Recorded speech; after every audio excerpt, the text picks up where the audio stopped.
So I love this industry of talking about technology because we're all becoming nerds the more we use our devices, whether we believe it or not.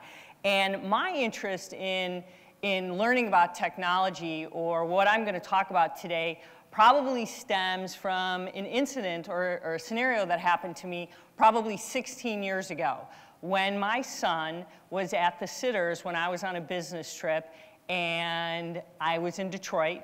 And unfortunately, my son, he was hit by a car. And I have to wonder if the scenario would have played out a little differently if we had the connected car technology that we have today. And the reason I say this is my son, who was 4 years old at the time, the interesting part of it is that when he was hit by the car, he ended up getting burns to his face, his arm, and his torso. And at the time, it was a horrible accident. His accident, and what was probably the most severe of his accident, is he broke his neck. He actually had the same kind of break that Christopher Reeves had when he broke his second vertebrae that left him paralyzed and on a breathing tube. As you know, Christopher Reeves it happened in a horse accident, right, when he fell off his horse. But by, I would say, an angel for my son, when he broke his neck, it never severed his spinal cord. He broke on both sides, but by the grace of God, he was okay. Now, what I love to tell my son, what ended up happening, is he had severe burns, but I tell him girls love guys that have scars. So I tell him today, you know, everything else healed pretty well. But the interesting thing is I wondered how the scenario would have played out differently if we had some of the connected technology. Think about this for a second. In the automotive heyday, what did we have? Guys and gals, you loved your cars. You talked about speed, performance, right? Those were the big things you talked about cars. You know, you loved it. You know, a car had to be great, right? What do we talk about cars today? Our in-vehicle connectivities, we talk about safety. We talk about the security of our car. We talk about convenience and entertainment. Those are the things that we want in our cars today. It's not about those same things we talked about then. But our cars today are a part of our personality. It's our identity. We want to customize our cars. Think about it. If you think about it even more, what do? We have apps on our phones that unlock our doors. The things that we can do with our cars today, we have the ability to do things with connectivity in our cars that we're able to look at our cars differently. We're able to do things in our cars with things like knowing what kind of GPS, traffic to go. We have mapping systems to navigate when and where we want to be, anytime, day or night, right? Even the mechanical systems in our cars are now connected. Think about this. Our pre-collision systems are smart, as we call, right? They're able to tell us and when something's going to be on our way in front of us and direct us before we hit something, right? Everything today is improved by the technology in our cars. Think about what's going to happen, though. We know what is in our cars today. But what is going to continue to happen? Our cars are getting smarter. Wi-Fi in our cars are telling us that another car might be on its way to hit us, right? It's going to tell us the sensors. It's going to tell us in our cars what's going to happen. But let me tell you what that means. So you have two cars on the road right now, and Wi-Fi in the car is going to tell us that there's another car in front of you, and it might hit your car. So it might tell you that there's a car in your blind spot. Have you ever thought that was going to happen? That's the way technology is today. And you know how many times somebody's in your blind spot and you can't see them? Isn't it going to be great that your car's going to tell you to get out of the way before you know it? How about this? Let's think about this one for a second. Think about the idea of you're driving along. Now, I'm going to put you in this spot right now. And you all do not see a biker who happens to be riding along or somebody walking along, a pedestrian, who's texting. Your car is going to be able to know that that person is doing that, and your car will receive a message before you do, as long as that person has their smartphone.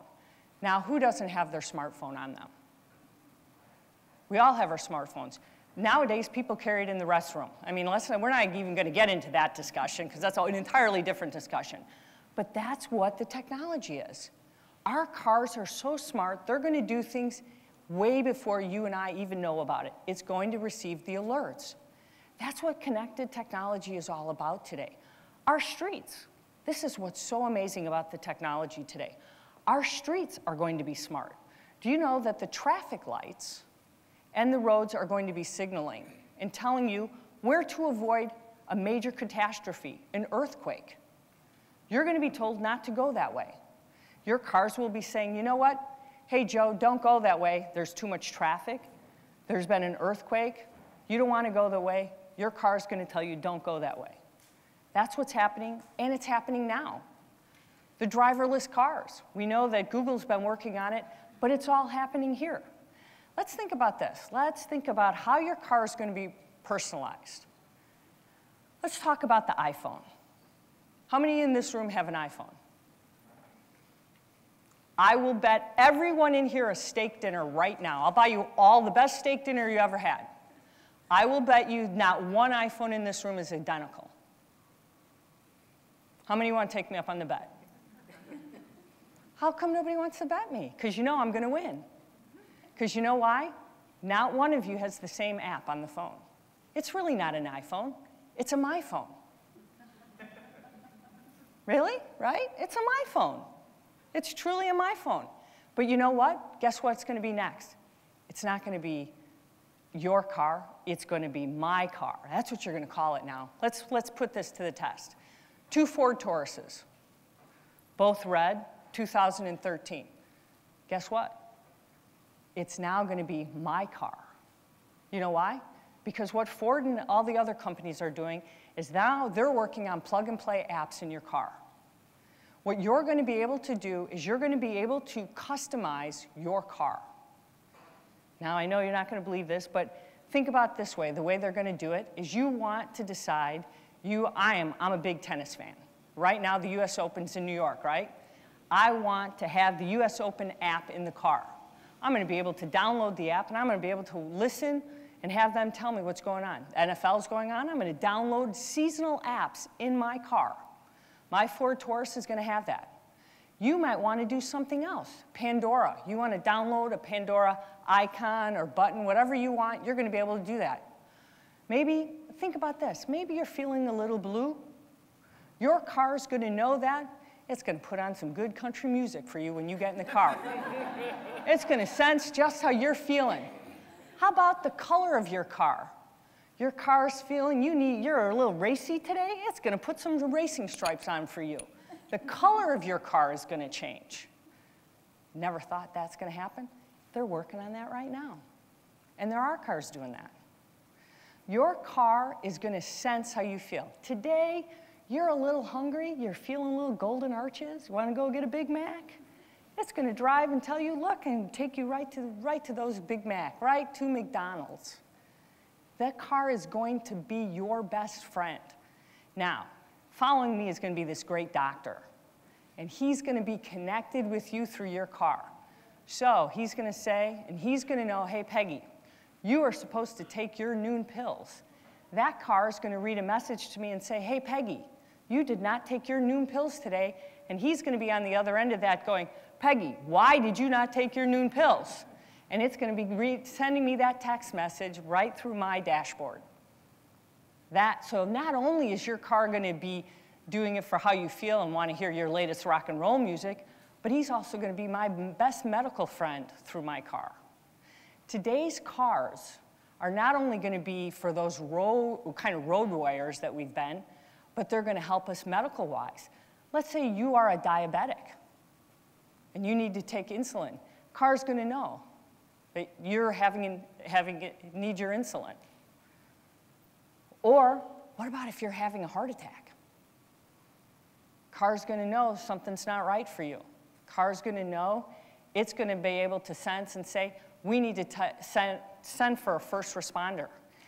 The way we have the microprocessors in the car, they are so equipped. Most people do not know. The average car right now has 40 to 50 microprocessors in it. A luxury sedan, has about 100 microprocessors. We have about a mile of wiring in a car, about a mile long, okay, of wiring. But think about it. We have thousands of pounds, hundreds of pounds of electronics in a car. But think about that. People don't realize what that is. I mean, all of these things are hooked up to, the electronics are hooked up to our airbags right now, our air conditioning units, to our headrests, to give you your tire pressure. Everything that you have is all hooked up so that your first responders know, your door locks, so that they're able to respond. And aren't you glad?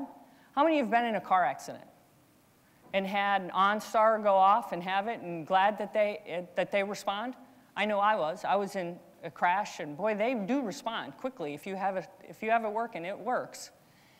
And they're able to know, because now the way it will work and the way they're working on it and the car companies are working on it, that your medical professional will know as the EMT comes exactly what's wrong with you, because it's all synced up to the automakers and to the medical professionals who can respond to you. So your car no longer is just a car.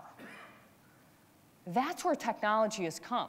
So when we get folks like Arlen up here and he talks about the Internet of Things, and we talk about what's connected and what can be, this is what we get excited about, because this is what we are, because we are so tethered to our technology. In some ways, it's really great. Some ways we need to put them away. We don't need to take them to the restroom. Again, another discussion. But it's great to know the technology that we have is doing greater things. To think about when we talk about what these numbers are, and it's interesting if I give you some of these numbers. In just 4 years, there will be 92 million internet-connected vehicles on the road by 2016.